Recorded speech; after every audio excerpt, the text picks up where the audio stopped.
সীমান্তে আমরা দেখেছি গত কয়েক সপ্তাহ বা কয়েক মাসে বেশ কিছু আমাদের নাগরিক মারা গেছে, প্রায় 8 জন। গত পরশু 2 জন মারা গেছে।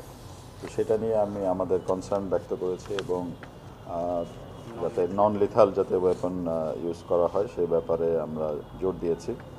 বিভিন্ন আঞ্চলিক বা উপ আঞ্চলিক যে ইস্যুগুলো আছে সেগুলো নিয়েও আমরা আলোচনা করেছি। তার মধ্যে অন্যতম হচ্ছে গিয়ে বিমস্টেকের সামিট আছে, সেখানে তারাও যাবেন এবং বাংলাদেশ চেয়ারম্যানশিপ গ্রহণ করার পরে কি কি ধরনের পদক্ষেপ নেওয়া হবে সেগুলো নিয়েও আমরা আলোচনা করেছি তাদের সাথে। এছাড়া আমরা আরেকটা জিনিস আলোচনা করেছি যে মাতার বাড়ির যে আমাদের ডিপ সি পোর্ট, তো সেটার যে বিপুল পরিমাণ যে ক্যাপাসিটি সৃষ্টি হবে, তো সেটা কিভাবে আমরা অপটিমাল ইউটিলাইজেশন করতে পারি।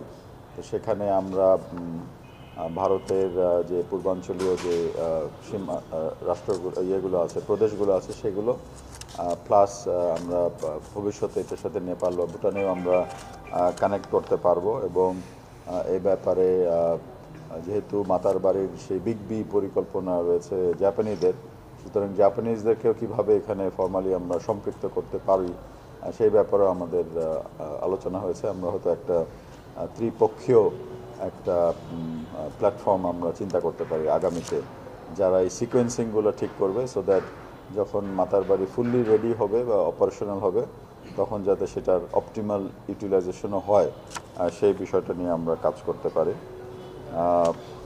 এছাড়া ব্রিক্সের যোগদানের ব্যাপারে ইতিমধ্যেই আমরা সমস্ত সদস্য রাষ্ট্রদের সাথেই যোগাযোগ করছি এবং ভারতের সাথেও আমরা ফর্মালি যোগাযোগ করেছি। তো তারাও আমাদেরকে আশ্বাস দিয়েছে যে এই ব্যাপারে তারা কাজ করবে অন্যান্য যে ব্রিক্সের যারা মেম্বার্স আছে তাদের সাথে। আর ভিসা ইস্যুটা অনেকখানি সহজ হয়ে আসছে আজ থেকে 1 বছর আগে যদি আমরা তুলনা করি, তারপরেও এখনও কিছু সমস্যা রয়ে গেছে। বিশেষ করে অনেক যারা চিকিৎসা করতে যান তারা সময় মতো ভিসা পাচ্ছেন না, এই ধরনের কিছু কমপ্লেনও আমাদের কাছে আসে। তো উনি আশ্বাস দিয়েছেন যে ইতিমধ্যে তারা ভারতের যে হাইকমিশন সেটা কিছুটা তারা লোকবল বৃদ্ধি করেছে এবং আরও লোক পাঠাচ্ছে। সুতরাং আশা করা যাচ্ছে যে আগামী 2-1 মাসের মধ্যেই লোকজনের আরও দ্রুত ভিসা পাওয়ার একটা সম্ভাবনার সৃষ্টি হবে।